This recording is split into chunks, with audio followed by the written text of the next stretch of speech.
All right. Hello, everyone, and welcome. Thank you for joining us today for how to run a profitable Medicaid-based mental health practice. So before we get started, I just wanted to go over a few quick housekeeping items. All attendees are muted, but your cameras are enabled. So if you want to turn those on so we can see your smiling faces. We will hold a Q&A at the end of this presentation, so make sure if you have any questions, you are putting those in that Q&A. Sometimes folks can't find the Q&A, that's okay. You can also use the chat. Just please be mindful of HIPAA if you're using the chat. Okay.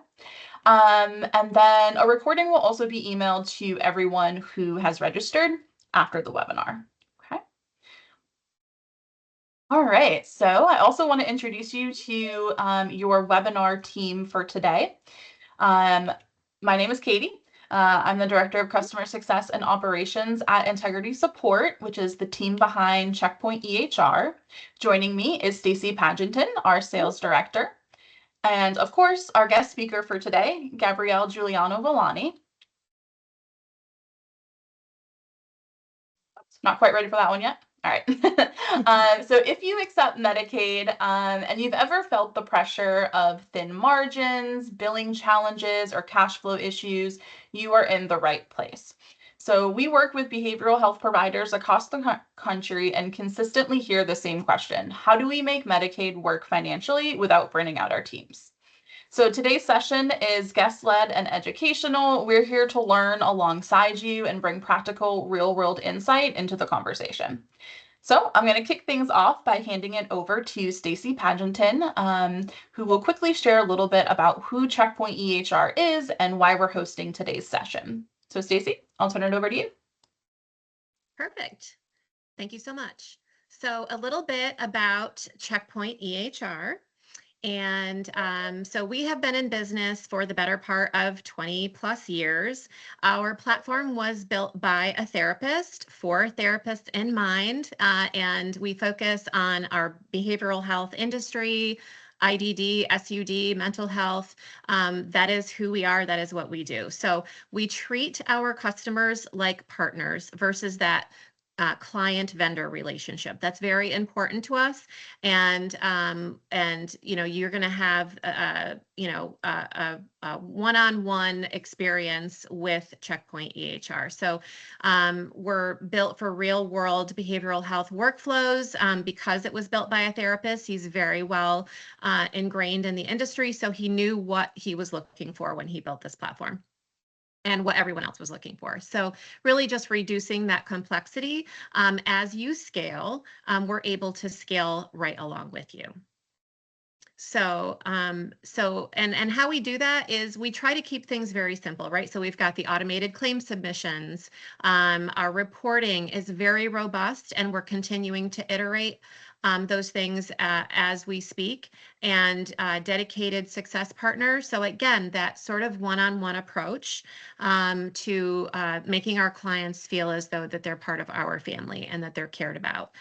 Intuitive design, just making sure that there's not a lot of red tape to get through to get something done day to day. So one of the things, if I could tell you, what would set us apart from competition in the industry, a lot of that boils down to, cost and features and just that caring that we have for our customers. But that flat rate, the unlimited users. I mean, a lot of EHR organizations tend to have a cost associated with users, and we don't do that. So as you grow in scale, we'll grow in scale right along with you. And there's no hidden clearinghouse fees. That's all included. Client portal and appointment reminders is not an additional cost either. It's something that's included in our platform. And then AI. So everyone's talking about AI and how exciting that is. And it is exciting, and it is going to help make things a lot easier. So whether it's the ambient documentation and you want to create a SOAP note, DAP note, BERT note, PI note, you have that ability to do that. It can assist you with progress notes and treatment plans. So we're very excited about AI-assisted documentation and where that's taking us. But if you are interested in learning a little bit more about Checkpoint EHR, my contact information is at the bottom of this slide. Again, my name is Stacy Pagenton, and I am happy to have a conversation, and you can ask all the questions you want, and I'm happy to listen and help you as you move forward. And thank you for everything that you do for the people that you serve in our industry. Awesome. Thank you, Stacy. Sure. All right. So now I'm excited to introduce our guest speaker, Gabrielle Juliano-Villani. Gabrielle has deep experience helping mental health practices build financially sustainable Medicaid-based models. She's going to share some practical billing Medicaid strategies, way to support high volume workflows without burnout, and methods to improve your margins and identify key metrics. So this session is for everyone, solo, group practices, large organizations, and it really focuses on what's realistic and not just what looks good on paper. So we're really grateful to have Gabrielle with us today, and we are excited to learn from her. So Gabrielle, thank you so much for joining us. I will turn it over to you. Perfect. Thank you so much. I was just telling, there we go, Katie, that I closed all my tabs for you. Can you see this okay? Let me do present. Yeah. Okay, Yep. perfect. There you go. Sure. Beautiful. All right. I am excited. I know that Medicaid is like a 4-letter word for a lot of people. So I'm really honestly excited to be here and to share lots of information with you all today. If you don't know me, I'm Gabrielle. I'm a licensed clinical social worker, and I'm now based in Sarasota, Florida. I previously owned a group practice in Denver, Colorado, and I scaled that practice mostly with Medicare and Medicaid to multiple 7 figures, and then I sold it in 2021, and now this is what I do. I help therapists and group practice owners all the way up to large mental health tech platforms that you've probably heard of expand into the Medicare and Medicaid space. I also help therapists scale their practices, add income streams, and I also run wellness retreats. But today we're talking about Medicaid. So let's dive right in. So I also want to mention, Medicaid is very nuanced. So what I'm trying to do today is just give you a high level overview. Medicaid is managed state by state. So I do want to put that out there as well, because I know not everybody is aware of that. So whatever your rules are in your state are going to differ from the next state and how Medicaid is run, which is why it can feel very complex. But that's why I'm here to help you manage it if that's something that you decide that you want to do at some point. But I really loved working with Medicaid clients. I think that oftentimes there's a lot of stereotypes and generalizations about working with Medicaid and that population, but it truly helped me scale my practice. We were never slow because we accepted Medicare and Medicaid, and we had great clients who could be seen at all hours of the day, and we're able to really help clients who really needed it, which was important to me as well. And tons of people are covered by Medicaid. So it can be a great way to get, again, more referrals, more income into the door, into your practice, because there are so many people on Medicaid who need your services. There's a consistent demand for services as well. And it is, long-term clients. We, like many of our Medicaid clients, were weekly and stayed with us, obviously as clinically appropriate, right, for years. And then there's room to scale if that's something that you decide that you want to do. So let's get into it. So I have what keeps most practices stuck, but I really feel like this is what scares people. And I also want to mention, it can look different in private practice. So I think a lot of where these like fear mongering, I guess I will say, comes from is, working in agencies or community mental health. And I want people to know that those agencies have different types of contracts because they are an agency. So if you are in solo private practice or group practice, you are not really on the hook for quite as much as some of those agencies are, because they have a totally different credentialing and certification process that they have to go through with Medicaid and also with Medicare. So common friction points or things that scare people is low reimbursement. And again, this varies greatly. So sometimes, yes, the reimbursement is very low, and maybe that's like not something that you want to do, and that's fine. Or, you don't have to have an entire practice that is only Medicaid clients. In a lot of states, though, Medicaid pays quite well. I know in some states out west, with certain waivers, they're getting like $250 for a 90837. I know in other states, I commonly see like $125, $150 for a 90837. So that information is out there. Every single state has, their Medicaid website, and on there, the fees are out there. So they're not hidden like they are in with commercial insurance, where you have to actually credential first and then you get the contract. They are all out there. It is public information. You just have to find it. So the reimbursement is going to be out there on your state's Medicaid website. They'll either have like a fee schedule lookup, or each state will have a provider handbook, and the fee schedules will be in there as well. So you can actually look, because instead of just assuming that it's low reimbursement, you might want to actually go seek it out, and you might be surprised with what you find, that the reimbursement is actually not as low as people think it is.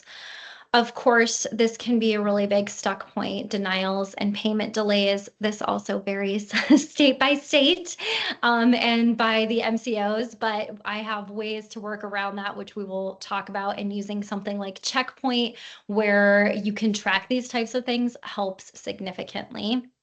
And then high administrative burnout, or burden, which leads to burnout. And I see these two things all the time, not just with Medicaid, but just in general, because I work with so many group practice owners who, have a hard time delegating, which I did too in the beginning. And it's really, the key to this is really the key to any sustainable practice. And it's really just about delegating and optimizing. So having systems that work for you, so that you get to do the work that you're really good at and that you enjoy doing, so that you can sit with your clients and provide that direct care and not be stuck in a million different systems, processing claims and calling about denials and all of those things. It's really, really about systems. And when you have a practice where you utilize really good systems and you delegate, it should just run very cleanly and very easily. And that's also, I want to say, like, where an EHR comes in. I also work with a lot of people who aren't using an EHR, and that's fine. You can make that decision for yourself, right? But it really will take so much time off of your plate. And whatever EHR you use, they all have tons and tons of features. So that's always the first place that I start with people when I'm talking about this, is to utilize what's already in front of you. If you're using an electronic health record, make sure that you are using all of the features. That is what they are there for. That's what you pay for. And that's what they do. That makes your life easier, so that you're not spending hours writing notes when you can use like AI assisted notes, for example. So it's really about systems. This is really, really, really key. And again, not just for Medicaid, but just for practices in general. I know I was recently working with somebody who didn't want to bill through their EHR because it was going to cost them extra money. And I was like, well, how much time did you spend on billing last week? And they were like, well, I got to go into this other system and it doesn't save, I think this was for Medicare claims. And they're like, it doesn't save client information. So I have to go in there, I have to put in all my clients' info every single time. And then I do it. And I saw, 26 clients last week. And then there were a couple of denials that came through, and I spelled somebody's name wrong. So it took me about 5 or 6 hours. And I'm like, if you just used your EHR, it would probably take you 10 minutes, right? And 6 hours is a long time. What could you do in 6 hours? A lot. Maybe see more clients if that's something you really wanted to do. Or I don't know, pick up your kids from school, go to yoga, lay on the couch. Like that is a lot of time that you can really save yourself when you're using systems and making sure things are optimized. So profitability is important, right? That's how we run a business and that's what we need. And as somebody who's sold a business and helps other practice owners sell businesses, you need to have profit, but you can still do both. So again, I really do think this goes back to optimization and reporting. So what often happens is like people are just not looking at the numbers, and you might just have a bunch of claims that got denied and you're like, oh, well, too late now, I'm just going to leave them. Or maybe you're not billing through your EHR and you missed timely filing and now you missed out on a couple $1,000s. I see that happen a lot too. So you can still have profit and do mission-driven work and still make money. It's really just about, again, like looking how this fits into your whole business model and how to make it sustainable. So again, profit and money is important when you sell a business, but so are the amount of referrals that are coming in the door and the amount of time that people spend with you and how much, energy you're putting into it, and also your own legacy and your own values. I'll also say that something that made my practice attractive when I was ready to sell it was they actually wanted somebody with a Medicaid contract. So not everybody wants that. I work with other folks who invest in practices and they're not always interested in government contracts, but that did make it actually pretty easy for me to sell my practice because they specifically were looking with somebody who already had a relationship with Medicaid and Medicare. And I was really the only one that they had found in my area that fit their needs. So again, there's like other things that come along with taking Medicaid besides money. And one of those things, again, can be consistent referrals. So in the beginning, I mentioned Medicaid is different in every single state and sometimes in every single county, depending on the state that you live in.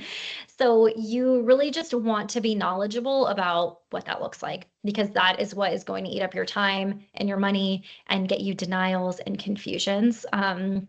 And so Medicaid, again, different in every state, but there's like straight Medicaid, just kind of like how there's straight Medicare, like fee for service from the state. There's also something called MCOs, and those are the managed plans. And so that's really similar to Medicare Advantage plans where a commercial insurer manages the Medicaid, and a lot of states have those as well. And so in those instances, you need to be credentialed with Medicaid, and then you have to go to all the MCOs and credential with those as well. And so that's, again, like one of those things that just can be a time suck and can be confusing and can cause denials, but every state is different. And they will, again, have it on your state Medicaid's website about what that looks like. But you want to be really clear about that so that when you do your billing, it goes to the right place and you get paid out. In Colorado, we had something kind of similar where we had different regions, and in each region was managed by basically a different like contractor. And you had to be in network with that. And that's where you build behavioral health. And that was really fun because it was only for behavioral health, like straight medical didn't have to deal with that. It was only for behavioral health. So something to know. And that they may have behavioral health carve outs, which is kind of similarly what I was just talking about, where there is a carve out and somebody else covers the behavioral health piece. So really, this just goes back to what I always teach people with insurance billing and all my Medicare stuff is to just always check eligibility. Super, super important, and get the client's cards if you need to. I find that that is the best way to do it because then you will know very clearly what they have. But checking eligibility, again, very important, and that will save you time. And that's part of, our agreement and what we need to do. And so that, again, you don't have those denied claims and you get your money. And then just again, knowing about telehealth, this of course has changed a lot over the past couple of years. So just understanding what that looks like in your state and what is covered and what's not. And then again, just state by state, the modifiers differ. All of those things can change. So every state, like I said, has their own Medicaid website, and they all have email newsletters. And so I encourage you to sign up for those. Usually they just opt you in automatically once you are credentialed with them. And they also have lots of trainings. So, and I know this because when on a big contract I was working with on a big platform that I can't name, but you probably would all know it. And I was researching Medicaid in every single state, and every website that I went to, they all had training and education. So if you feel confused or lost, a lot of them have resources to help you. Again, if that's something that you decide that you want to do in your practice. Just grab a little water. So something else that I want to mention about Medicaid is that another way to scale or bring in more revenue or work differently is that, and again, this does vary by state, you can often bill for different codes. So beyond our normal like 90791, 90837 in behavioral health, you can bill crisis codes, you can bill for case management, you can bill for treatment planning or collateral contacts or other care coordination.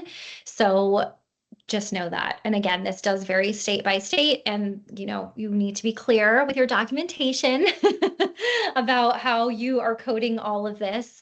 But it's just nice that you're able to bill and get paid for work that you're probably already doing, right?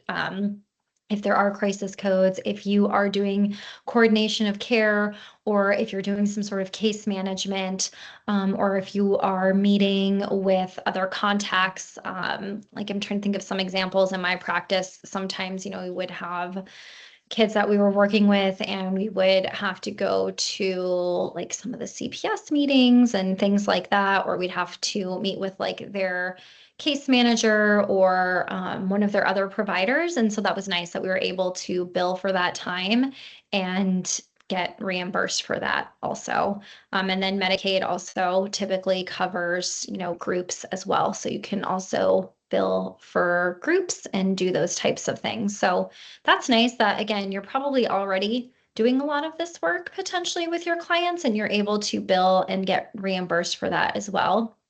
The other thing, I think I might have a slide on this, but I'm going to say it now in case I forget, is that Medicaid can also open other doors with revenue.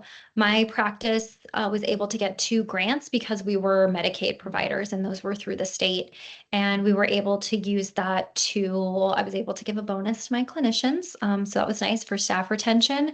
And then we used it to help cover costs for a group that we were running. I know other people who similarly have gotten grants because they were Medicaid providers, and they were able to use it for specific things to help their practice. Like I know a friend of mine was able to use it to build a new website. So, and that was a pretty big grant actually, and she was able to use that to totally rebrand and build a very nice website and get all of her SEO up and running. It covered all of that. So being a Medicaid provider opens those types of doors as well, and like those other kind of provider relationships. So again, maybe like the reimbursement for a 90837 isn't the greatest, but if you are doing case management with those clients, or you're able to bill for treatment planning, then it might even, round up to what you're already getting paid from commercial insurance, or maybe even more than that.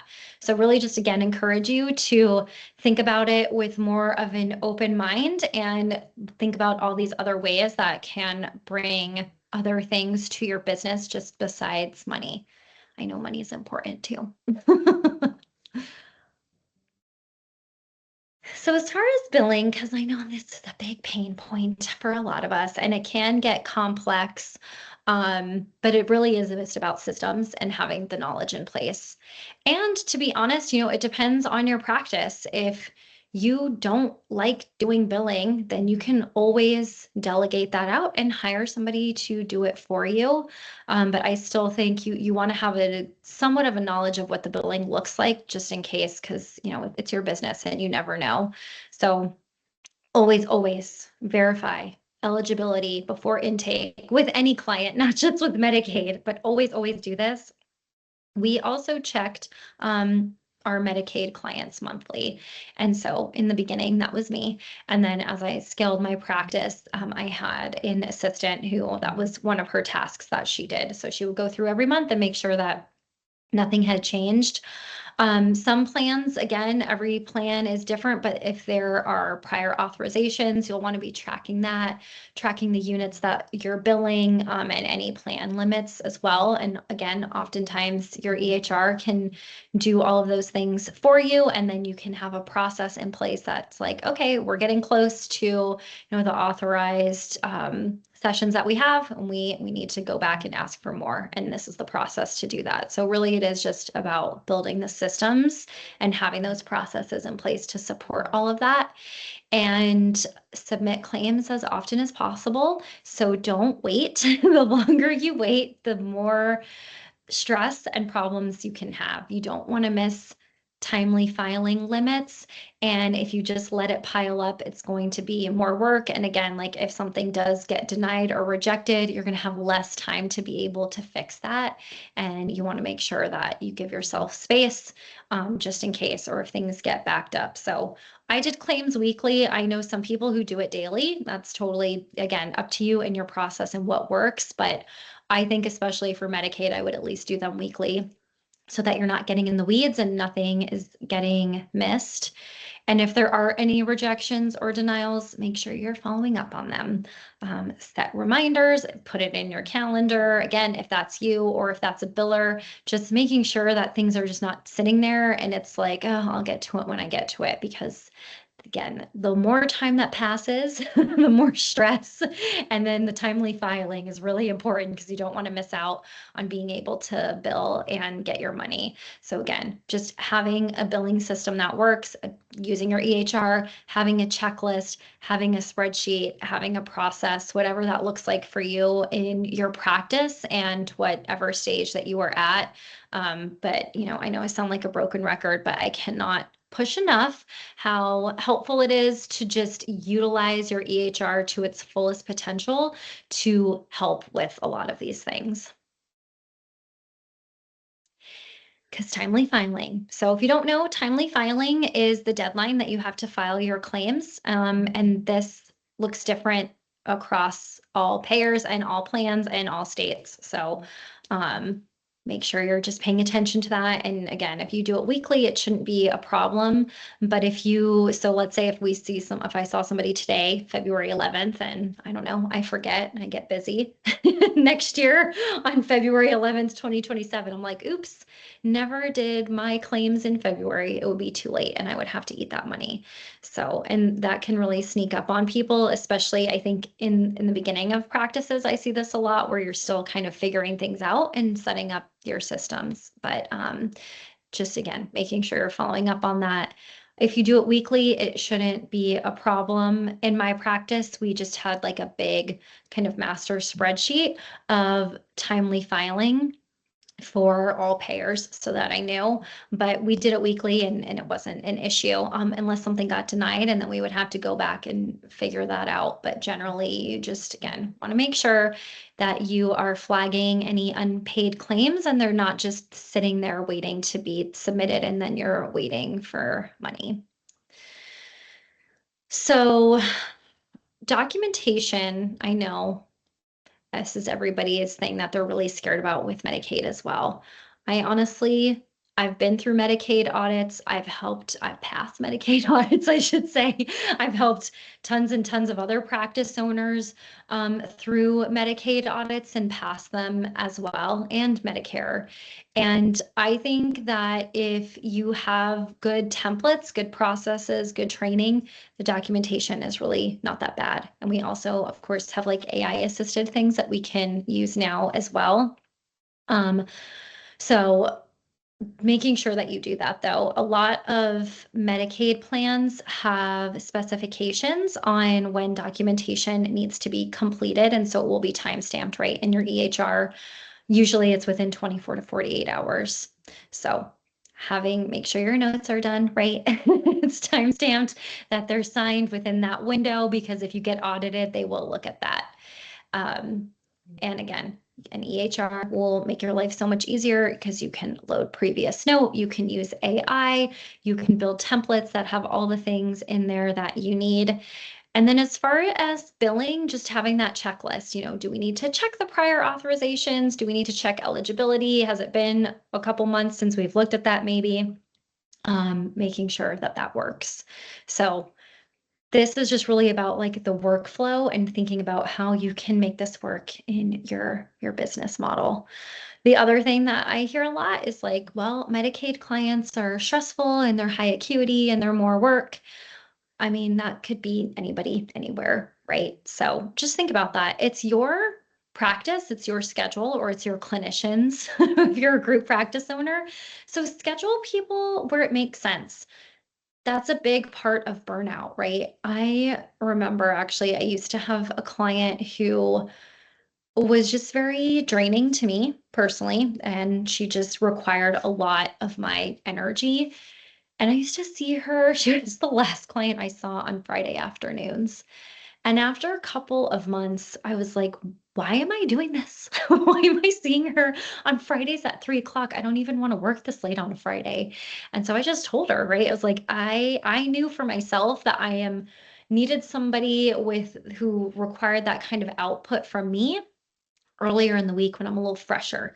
So I, just told her I have, Tuesdays at 11 or Mondays at 1, whatever. And I just moved her. So schedule clients according to your own energy levels as well. So if you do, and this isn't just for Medicaid, really, this is again, just like general business advice.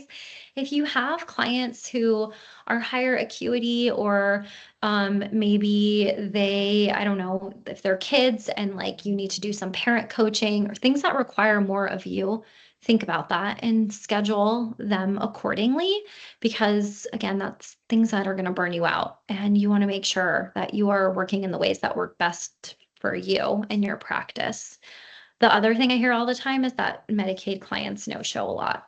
That was actually not my experience. I would say they did no-show more than a lot of our other clients, but it still wasn't a lot. And I've worked with people who are saying that they sometimes have like 30% no-show rate, and that's way too high.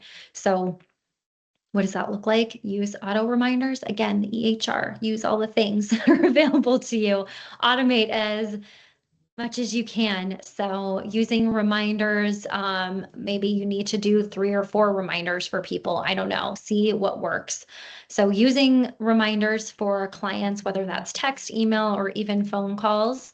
And the other thing that is super helpful is to get clients, if you can, into the same slot every single week.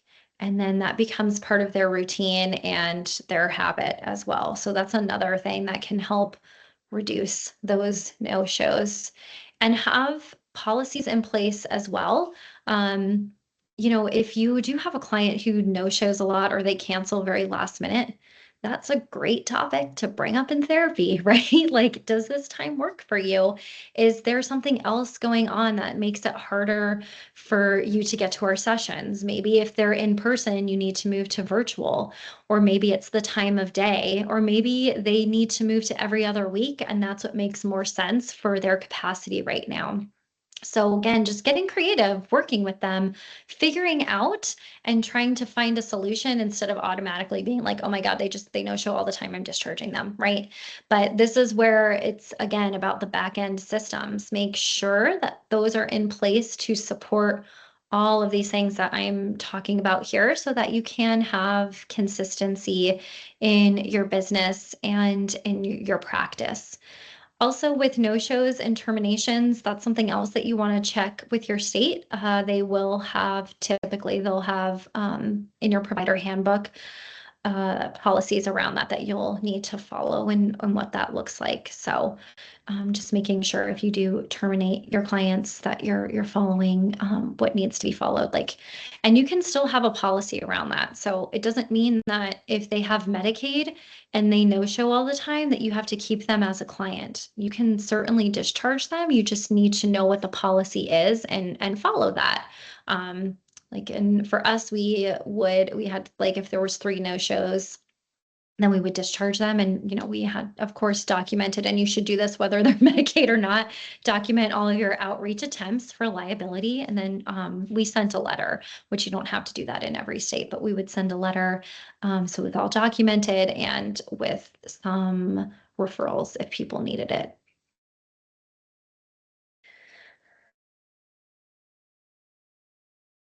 So again, depends on where you're at in your practice and life and your business and what that looks like, but hiring the right people and having a team that supports you.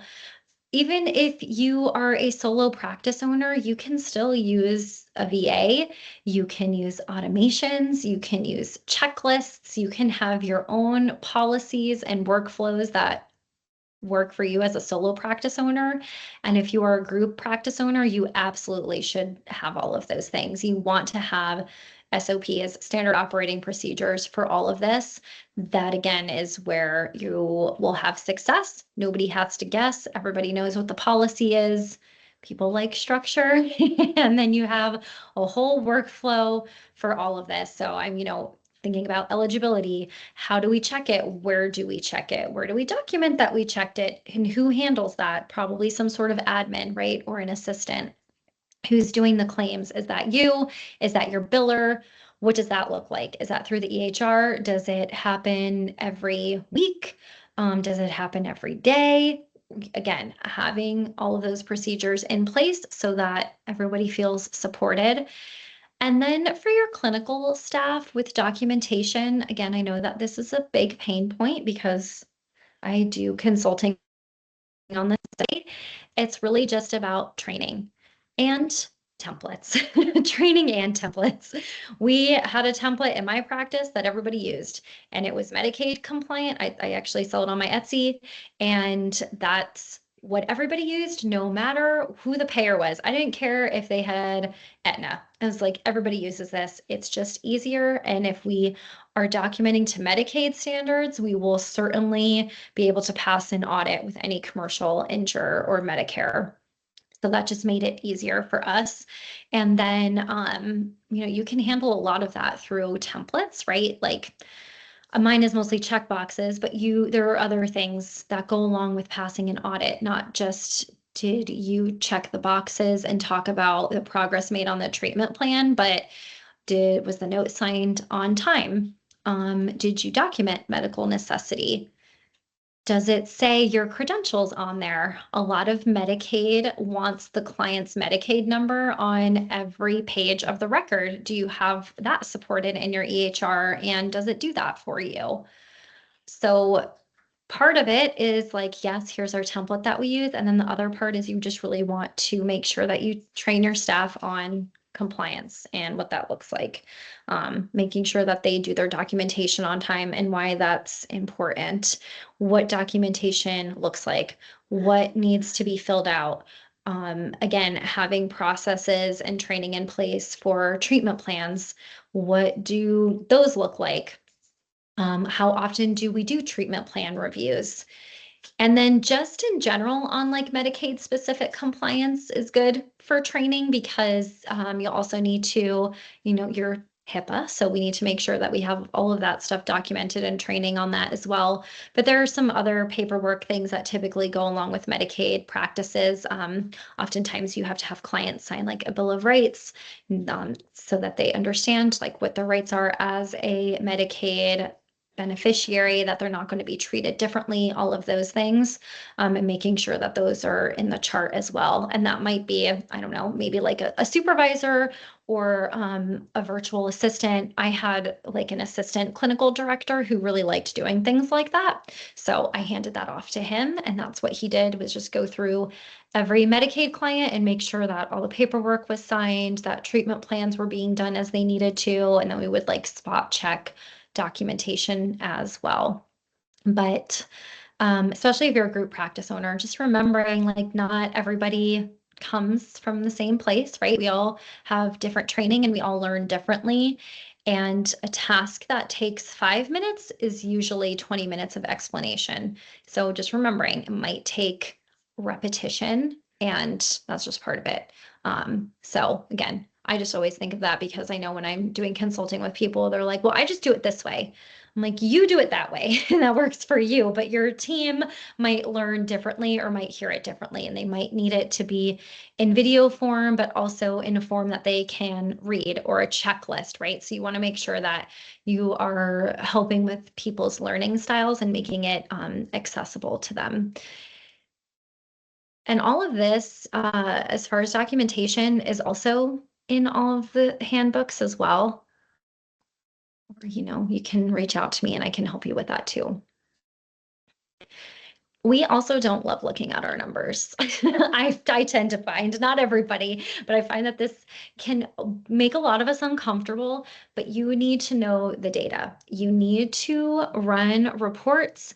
You need to know what your break-even point is per session, per week, especially if you're a group practice owner. If you are paying clinicians, I don't know, $50 an hour, and you are getting reimbursed $100 for a 90837, let's just say, you need to know of that $50 that comes back to the practice, how much of that is taxes, how much of that is overhead, how much of that is your other expenses, all of those things. Like, you really need to get very granular and understand all of those things. And again, that's why we have accountants and CPAs who could do this for us. But you can also, of course, run reports through your EHR, like I know we talked about in the beginning with Checkpoint, and make sure you're looking at those all the time. At least quarterly, but definitely monthly. I know some people who look at these things weekly, because that's all information and that will give you, again, data over time. I work with a lot of people sometimes and they'll be like, yeah, it feels like we're not making a lot of money. And I'm like, okay. So I just had this recently with somebody actually, and I was like, are your clinicians billing mostly 90837 or 90834? And they were like, oh, we do all 90837. And I'm like, well, let's look, because you might think that, but are they actually doing that? And we found that there were a lot of lower codes being billed, and that was really impacting the bottom line. And of course, again, like, what is clinically appropriate, right? We're not going to overbill because we can. But it was just interesting information that the practice owner wasn't aware of. And then again, how many no-shows, client attrition, and how many, referrals come in every day, every week, every month. How many of those convert to weekly clients, and how long do those weekly clients stay? Even if you're in solo practice, I would encourage you to look at these things. Because it might feel slow, but is it really slow, or is it just that you're in a different season, or maybe you're not getting as many phone calls, but maybe, I don't know, if you're working differently, right? So just looking at those things and noticing what's happening. And then your payer mix balance, like, Medicaid does not have to be your entire practice. Maybe it's just a part of it. You can't discriminate people based on their insurance, but you need to look at the numbers and look at the balance and look at what's coming in, and what that looks like. Because if you know me, and if you follow me, and if you don't and you do now, you'll know that I'm very, very, very big on income diversification. And that's not just adding other income streams, but that is the payers and where the money is coming from. You don't want to be totally dependent on one single thing, because if something happens, it can all fall apart, right? And then again, if you're a group practice owner, the revenue per staff member and what that looks like, again, what is coming back into the practice and what you're putting out into payroll. So really not checking eligibility. This is the big one. The top 5 profit killing mistakes, I would say that's the big one. People submitting late or not following up on denials and missing those limits, those timely filing limits, and not being able to get their money, or just not being aware of how they bill and like using the wrong codes or outdated codes or not using the right modifiers. And then again, I kind of said this in the beginning, I'm big on delegating, but don't outsource where so much where you have absolutely no visibility. I see that all the time too, where people come to me and they're like, I had no idea that my biller wasn't billing, or I don't really know what they're doing, but I know that the claims aren't getting paid. So you need to have some sort of insight into what's happening, so that you can get your money. And again, just checking those reports, looking at the entire big picture. How much are we billing this? How much are we billing that? Are there other things that we can bill? If we have a client who, I don't know, is deaf, should we be billing for interactive complexity? Or if we have a kid who is in foster care and we're having to go to team meetings with foster parents or with the caseworker or with other providers, like, are we able to bill for those things so that we can, put some more money back on the bottom line? So this actually is a practice owner that I worked with, and they were in Colorado. They started out as a solo therapist, but then they were scaling into a group practice. And by accepting Medicaid and Medicare, we were able to increase their revenue by 42%, which is pretty good. So they were just really struggling with having consistency coming into the practice. And, again, this worked for them. It might not work for you or for everybody, but these were the things that we did to help them scale. And they were able to bill for case management and collateral, again, like, as it makes sense, as it is clinically appropriate, and it is documented well. And then they had a virtual assistant who they were able to delegate a lot of things to. And we wrote out the SOPs for that, about checking eligibility and authorization checks, and then auditing claims weekly to make sure that nothing was getting denied. So hopefully this was helpful. I just have a couple slides left and then we'll do Q&A, but really, I think that Medicaid doesn't have to be as scary as people make it out to be. And again, in some states it is. I know here in Florida, it's difficult because you, as a behavioral health person, can't accept Medicaid unless you have a medical doctor on staff. So there are some nuances, again, in different states about what that looks like. But there are so many Medicaid clients who cannot find providers, and they are wonderful and amazing clients to work with. And again, like, there is, there's so many of them and not enough providers. So if it's something that you want to do and those are clients that you want to serve, like, this is an option where you can do that and you can still make money doing it. And again, it doesn't have to be your whole practice, but can be really helpful to get more clients in the door if you have the right systems in place. So, I talk fast, but I kind of just assumed we would have a lot of questions. I will put my contact information here. If you want to connect with me, you can just scan the QR code. All my links are there. I'm easy to find because of my name. So my website, my TikTok, LinkedIn, YouTube are all Gabrielle Juliano-Villani. On Instagram, I'm at GJV Consulting. And then if you need help with Medicaid or Medicare, I do that all under Medicare Consulting for Therapists.com. And the Facebook group is of the same name. So I'll leave all that up for a minute. Great. Awesome. Thanks, Gabrielle. That was definitely super helpful and informative. Yeah, like you said, we're going to be transitioning into the Q&A portion now. So if you have a question, make sure you type it in the Q&A or in the chat, whichever is easier for you. Yeah, and we'll try to address as many as we can before we wrap up. All right, so let's see. So we had a few that came in during the presentation. So one person asked, what is the waiver that you can get for $250 that is $150 more than the states I am in?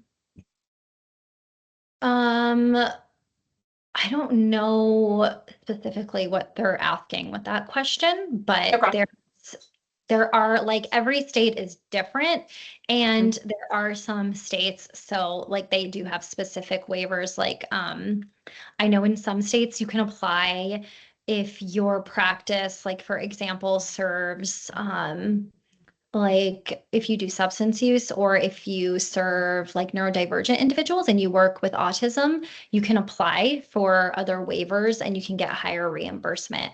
So it depends on your state. I don't know that all of them have that, but I think a lot of them do. So I would probably do a little research, reach out to your provider rep or dig around on your state's Medicaid website, or you can just reach out to me individually. I have my email there and I'll see if I'm able to help you that way too, kind of offline. Okay, great. Thank you. Can you charge no-show fees with Medicaid clients? Ooh, this is a good question. In some states you can. My general answer is no, because in most states you cannot. So it depends on your state and what the policies are. I actually had a healthcare attorney tell me, this was a long time ago now, but it stuck in my head. And he was always like, he's like, even if it says you can, I wouldn't. So that's why my answer is always no. So that's where you want to do more work on the front end to try and prevent those no-shows, or hopefully you can reschedule them for a different slot in the same week. That's what we used to try to do. In my practice, in my group practice, I did pay people for no-shows, not in the beginning, but as I scaled, I was able to do that. And if somebody no-showed, they would have to try and reschedule them. And then I had like other things that they could do during that hour, like work on treatment plans or something like that, where it still felt like it was helpful to the practice and the clinician was able to do something with that, with their time, so that I could still pay them. Awesome. Let's see. Ray would like to know, do you have experience with enhanced services? Tell me more about that. Like, which one are you specifically asking about? Yeah, I think maybe like I know here in North Carolina, at least for like Medicaid enhanced services, we're typically talking about like community support, psychosocial rehab. Assumed. Yeah.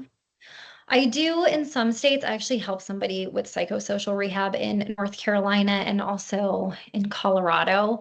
It just depends on the state and it depends on what you're doing. But yes, those are also things that you can potentially write bill to Medicaid and get reimbursed for. Yeah. Do you know what are the codes for case management for Medicaid? God, not off the top of my head. I feel like it's T1017 or something like that. I think that's what it is. And it's in units. You'll want to look at your Medicaid provider handbook or your contract, and it will list if those codes are covered in that you can bill them in your practice and how much the reimbursement is. In some states, they only allow like behavioral health clinics or like community agencies to bill those, but again, that also varies state by state.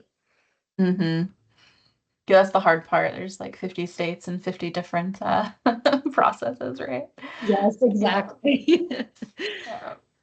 One of the other things I was going to mention to you, I think you mentioned making sure you're not using like outdated billing codes. Definitely make sure you're not using like outdated rates either. Like I know, personally working at Checkpoint, we do a lot of rate updates and they come out like every January, every July, every time, legislature decides to change some things and they can go up, they can go down. And in my experience, Medicaid will not pay you if you said underbill. They will not happily give you the extra. So exactly. So make sure you're paying attention to that. And I think it is like every July usually, or it's like twice a year. Just make sure you're looking at those things. And again, that's where I still get the emails from Medicaid and Medicare in Colorado, and I read them because they're helpful. So make sure you're looking at those. Let's see. Any help for how long it takes to get each clinician credentialed in Medicaid in a group practice? So I know I don't have a good answer for that either because it depends. Some states are faster than others. I think generally the application is not that hard. It's just like Mhm. annoying, just like the Medicare application. It's like tedious. But in most states, when I walk people through the applications, it doesn't take, I mean, more than an hour, even on the high end. Mhm. So some application, like the actual application that takes a long time, it's the back end stuff. So that just really depends. I mean, everywhere is short staffed. It depends if they're backed up or not. So, I mean, in Colorado, it would usually take us about a month. But I know in some other states, it takes way, way longer than that. Sometimes takes 6 or 9 months. So it really just depends on your state and how efficient they are. Mhm. Okay. Do you have any experience with IOP and PHP billing for Medicaid? Very little, so I usually refer out to that because that gets in the weeds, and I'm not a total expert in that. I've helped like Mhm. high level, but I usually recommend that you work with somebody who specifically does IOP or PHP, so that they can help you with that. Sure. Okay. What are some platforms I can check Medicaid benefits on? That's going to vary on your state. So your state will have their own platform. So Mhm. you'll want to go to your state's Medicaid site. They usually have like a provider portal, and that's where you're able to check the Medicaid benefits for Mm. clients. Mhm. Yeah, I definitely can't recommend enough making sure you're signing up for those Medicaid provider portals. I know Yes. it's another login to remember, but there's a lot you can see in there. So helpful. Like everything is in there. And so you really want to make sure that you're connected to Mhm. get signed up for that because that is where you'll Yes. check benefits and you can check claim status. So you just go to your state's Medicaid site. They will have a provider portal. And if you don't know what it is, if you just Google, like, I don't know, North Carolina Medicaid provider portal, it will come up. Mhm. Yeah. Let's see. What is the best EHR to use for when billing Medicaid? We use Ensora Theranos, but is Jane app good for group practices and billing Medicaid and other services? Yeah, I mean, there's Checkpoint. Yeah. Okay. Hi, checkpoint. Welcome. Checkpoint is specific for Medicaid and they're great. So you can search Checkpoint. I think a lot of you know that I've like worked with Jane and they're great too. And I know that a lot of people have used Jane to bill Medicaid. I think it also depends on your state and your volume of billing, but Mhm. Jane does work with Medicaid too. Yeah. Let's see. I joined the group due to excessive challenges with billing a client on Medicare and Medicaid, and a year and a half later, still can't figure this out. Well, join the group, go on my website. That is my jam. And I bet I Mhm. can help you. Um, People who have both are called dual eligible, and Medicare will always be primary. So that's just something to know. It also depends if they have a managed plan or what's called a special needs plan. And this is where I'm like going to get kind of deep into the weeds here, but it might be helpful to you. So I'm going to say it out loud. If they have a managed plan and they have Medicare and Medicaid, it's quite possible that, like, for example, there's like United Healthcare Dual Complete, that if they have a plan like that, United Healthcare manages Medicare and Medicaid, and you need to be in network with all three of them. Mhm. Yeah, that's definitely a common question that we get as well. Like where folks, maybe they don't have the correct licensure to bill Medicare, and so Medicaid saying like, "Hey, this needs to go to Medicare," and they're like, "Well, hey, I'm not credentialed with Medicare. Can you give us? We need a denial from Medicare. And you're like, well, I can't get a denial because I'm not credentialed with them, so they won't take my claim, right? It's like a hoop that folks have to jump through. And sometimes you'll bill Medicare, and with some Medicaid, like it doesn't always work this way with Medicaid, but with supplements, it automatically crosses over. And sometimes it does with Medicaid as well, but when it crosses over to Medicaid, it doesn't have the modifiers that you need because Medicare doesn't require those modifiers. So there are a lot of little things that can happen, but I bet I can help you get paid. Yeah. For sure. Let's see. Looks like we're at about time here. We did have one follow-up question. Who would you refer for PHP and IOP? Send me an email, and Okay.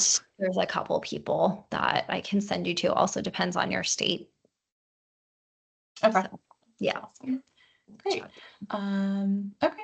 Yeah, so looks like that's all the time we have for today. If there's any unanswered question, or I'll review some of these questions and see, if together we can help like answer them or provide any more information for you guys. But yeah, thank you everyone for joining us today. Thank you again, Gabrielle.